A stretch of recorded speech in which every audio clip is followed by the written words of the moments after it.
All right, the word Oculus, that's where the word occult comes from. They're symbiotically connected. Means a round or eye-like opening or design, such as a circular window, think about it, or an opening at the apex of a dome. And then on the bottom, the origin Latin, it literally means eye. Genesis chapter 3, verse 7. And the eyes of them both were opened, and they knew that they were naked. And they sewed fig leaves together and made themselves aprons. So, spiritually, internally, this is talking about opening the third eye. This is what they weren't supposed to do. And this is the push in the last days with the New Age movement to open your third eye and do it with drugs that the Bible forbids you to do. And if you type in Oculus, this is what comes up from MetaQuest. Remember, meta means to change or be changed, meta. And, like the metaverse, a digital, I guess, reality. But the Oculus, you put these things on your eyes, right? And you see people crashing into walls and, hurting themselves because I guess it's that powerful of a delusion. But anyways, they're telling you in so many ways kind of what's going on here. Just like the Freemasons, they put an apron over their genitals, just kind of like Genesis 3:7. They knew that they were naked and they put aprons on, right? So, they're telling you in so many ways in the mysteries of what they do, kind of the mysteries and what's going on here. They know a lot. Now we go to Proverbs 25:2. Look at the numbers 252. I think that this verse, as well as many things in this chapter, is pointing to 2025. Hence the numbers and also what's going on here.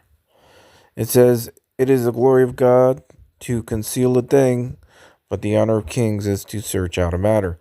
What is the most mysterious thing in the Bible that is talked about amongst Christianity? That is the timing of the rapture, right? And that's what Proverbs 25:2 is alluding to, I believe, ultimately, or actually one of the layers of this. Now stick with me here. Now, if you go just 5 verses forward in Proverbs 25:7, says, "For better it is that it be said unto thee, Come up hither." Recognize that, come up hither. "Than that thou shouldest be put lower in the presence of the prince, whom thine eyes have seen." I believe this is a direct reference talking about the rapture in Proverbs 25:7. Remember Revelation 4? "After this I looked, and behold, a door was opened in heaven, and the first voice which I heard was as it were of a trumpet talking with me, which said, Come up hither." You see that connection? Revelation 4, Proverbs 25:7. "And I will show thee things which must be hereafter. And immediately I was in the Spirit, and behold, a throne was set in heaven, and one sat on the throne." It's the exact same thing, Revelation 4, rapture, as Proverbs 25:7, rapture. And, 5 verses before that, it's 252, Proverbs 25:2, talking about it's the glory of God to conceal a thing. And I think that's all referencing 2025. 252, right? And all the 252 things I've found. Genesis 25:20, you see that 252, is the only verse that talks about Isaac marrying Rebekah. Isaac being a picture of Jesus, Rebekah being a picture of the church.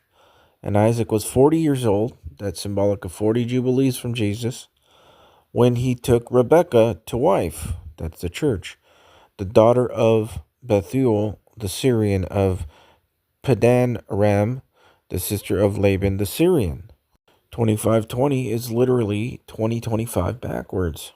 The word changed in English Gematria equals 252, which that is from "in a moment, in a twinkling of an eye, we shall all be changed" at the last trump. You see that 252? Then we have the word UFO. in English Gematria equaling 252.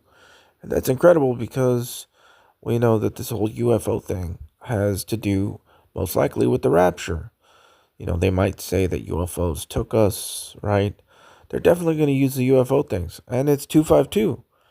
And the UFO thing is a mystery. And Proverbs 25:2 says the glory of God to conceal a thing. We're talking about mysteries here. And the connection with 2025, 252. Very interesting numbers here.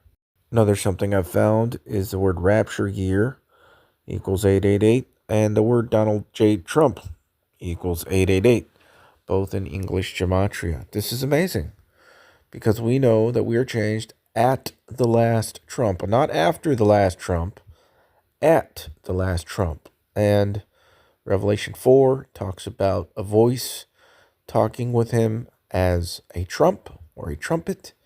And we know that trumpets are all involved in the rapture.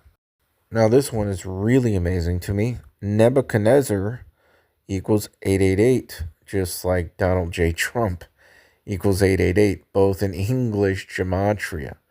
That's amazing because Nebuchadnezzar has to do with Daniel in the book of Daniel.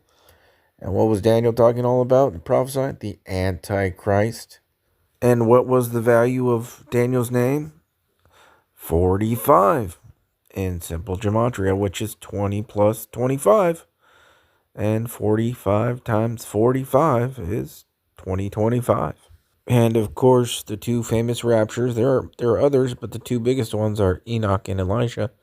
And wouldn't you know it, they both equal 45 also, as I've talked about. And this is all alluding to 2025, guys. 20 plus 25 is 45. Genesis 45.